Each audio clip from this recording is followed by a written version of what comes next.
Joe, many congratulations, an absolute demolition job of Damon Heta. Looks like you thoroughly enjoyed that up there.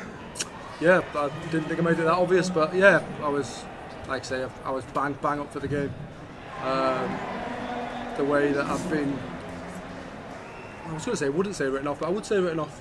I think a lot of people expected Damon just to get rid of me. I think a lot of people have got short memories. I was a dart away from winning the Premier League and the Masters champion, so yeah, I had a point to prove tonight. And to Damon's sort of demise, I think that all the backing that he had from people away from the dartboard was to his demise, because I use that as massive motivation.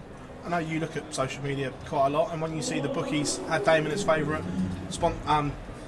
pundits tipping him, does that hurt?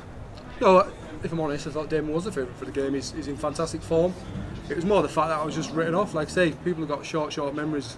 I've been disrespected in the past, and I just think that I was disrespected. I was written off before the game, and as I'm sure that for online darts, this will be some sort of slogan, a bit of clickbait. So, no, I was like I say, I used it as massive motivation. So I hope people write me off the next game as well. What was it like walking on? Because you were certainly the darling out there, singing your song and getting the crowd involved. Was that a spine-tingling moment for you? Yeah. The crowd in Blackpool is always fantastic, regardless whether they're singing name or not. I think if you ask sort of 95% of darts players, they always say this is the favourite venue. So it was to have them sing my name like that. It was nice. It was, it'll take some topping in the World's one, but that was show close. Have you had time to think about the Premier League? Obviously, we had a chance to speak to you, being literally a width or a while away from a Premier League champion. Was that tough to digest?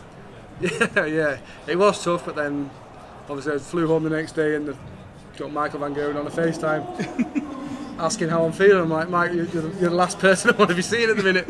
But no, me and Mike get on really well, and I think if you'd have offered me that before the Premier League, I would have took it. But to be within one dart it does hurt, and especially because sort of people within darts. I threw it, I thought it was in. It's not one of them where you pull it and you think, oh, that's miles away. I thought it was in, but it's always I think it's added to my stock a little bit, and being a Premier League finalist and obviously winning the Masters, it's not a bad year so far.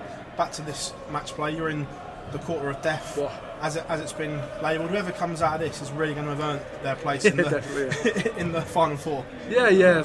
But that's the nature of the match play.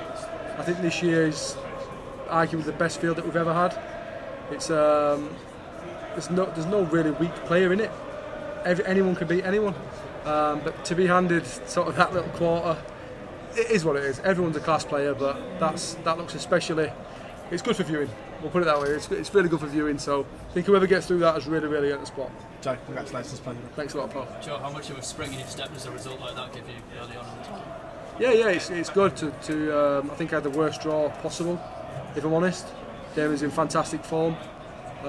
So to get rid of him 10-2 is. But I didn't expect to beat him 10-2. I'll be perfectly honest. I would have took 13-12 before the game started. But any win against Damon at any level is class, because he's a class operator and he's a class player as well. A lot of talk about the heat and the temperature in the arena. I know you weren't on stage for long, but you seem to handle it pretty well. Yeah, well, it's always easy to handle if you're in front. It's obviously I'm probably more warm now, but it's one of those. It's the same for everybody. It's a hot venue, even when it's pretty nippy outside. So the fact that we're having a heat wave and this just adds to it. But it's the same for everyone. So it's an equal playing field. MVG or Adrian Lewis up next. Adrian obviously coming back into some great form. Would you fancy another crack at Michael after the Premier League, perhaps? Well, it's one of those. A lot of players say they don't care who they play. I think that Michael Van Gerwen's a better player than Adrian Lewis, so I'd rather play Adrian Lewis. But if it's a case that I play Michael again, then I'll be massively up for that. And like you say there, I'll be hoping to get one back over after the Premier League. Cheers. From Jay, cheers. Joe, your stock's obviously risen hugely over the last 6 months or so. Do you see that with fan interactions and things like that out in the arena? Yeah, not just in the arena. I've been. I think the Premier League is what does it. I've been to see a couple of music festivals, and it's the odd person who's actually got to be a darts fan will recognise you, but you get in the sort of regular darts fan who just comes for a day out that recognises you. So I have found it, in that way, and obviously being more local as well around my area, people recognise you. But it's nice. That's what we play for. Just what you said about Michael Van Gerwen and the FaceTime call. What was he like? What did he have to say? He didn't gloat too much. He was actually laid in a hospital bed with a bandage around his wrist because he obviously just had surgery. But yeah, when I said to him, "You're the last person I want to see," he just laughed it off, and so did I. I know it wasn't anything. There was no malice in it. It was all just good humour.